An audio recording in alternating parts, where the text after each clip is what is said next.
Welcome to okay TV. This is Kavya. Today news updates ఇప్పుడు చూద్దాం. పాలేరు నియోజకవర్గం పర్యటనలో భాగంగా పలు అభివృద్ధి కార్యక్రమాల ప్రారంభోత్సవాలకు వెళ్తూ మార్గ మధ్యలో వ్యవసాయ పనులు చేస్తున్న మహిళ రైతులతో ముచ్చటించి రైతు భరోసా పథకంపై వారి అభిప్రాయాన్ని అడిగి తెలుసుకున్న రెవెన్యూ, గృహ నిర్మాణం, సమాచార శాఖల మంత్రి పొంగులేటి శ్రీనివాసరెడ్డి.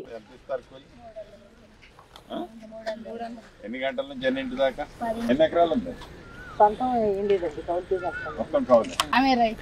ఎవరు మేస్త్రా?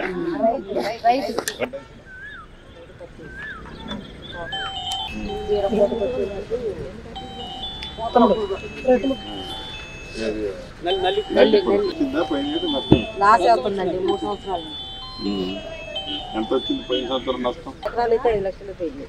ఏరా మూమెంట్ కి వచ్చి నిజమే చెప్తున్నా. 20 లక్షలు లాస్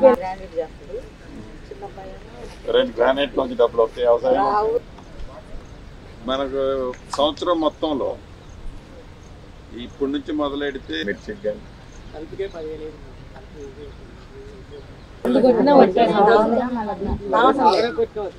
కొట్టిందే మందు.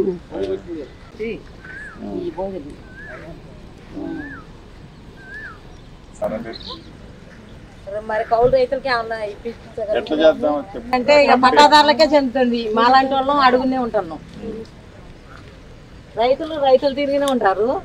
ఇక కూలి వాళ్ళ రకంగానే ఉంటారు. చేస్తున్నాం వ్యవసాయం 30 ఏళ్ళ నుంచి చేస్తున్నాం. ఏరు పడ్డ కానీ చేస్తున్నాం. ఈ 30 ఏళ్లలో ఓవరాల్ గా ఏంటంటే లాభం ఉందా నష్టం ఉందా? మరి 5 సంవత్సరాల నుంచి ఎక్కువ వచ్చింది లాస్. అంతకుముందు పర్వాలేదు.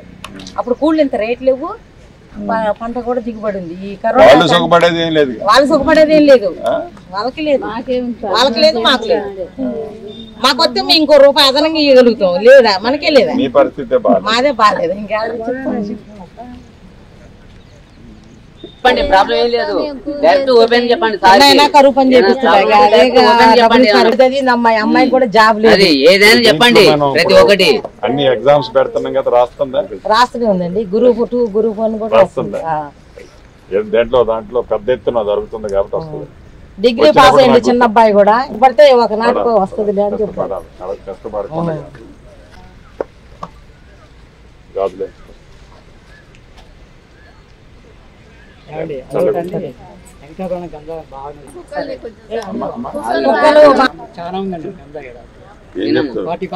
రైతు వ్యవస్థ బాగలేదు చెప్తాను కదా.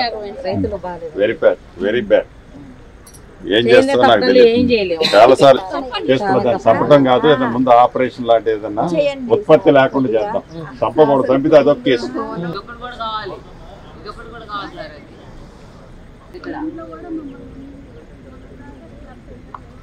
ఓరైతుంది కూడా